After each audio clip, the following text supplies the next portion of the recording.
Hi guys, welcome back to my channel. Today I'm going to show you how you can set priority notification on Windows 11.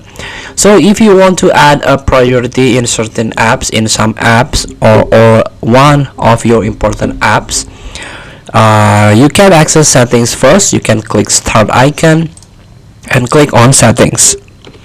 Here we go, and you can access system and try to find notifications. Alerts from apps and system, do not disturb. Click it, and here we go. The fourth options under notification is set priority notification. Click it, and here we go.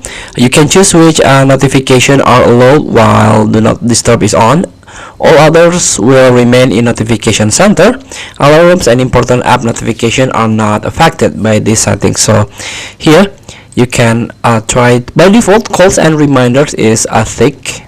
Show incoming calls including VoIP, show reminders regardless of app use, and so on. And here you can add more apps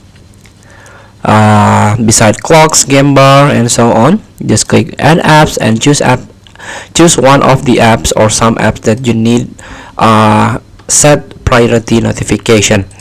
Feel free to try. Thank you for watching. Don't forget to comment, like, and subscribe, and so click the next button below. See you in the next video.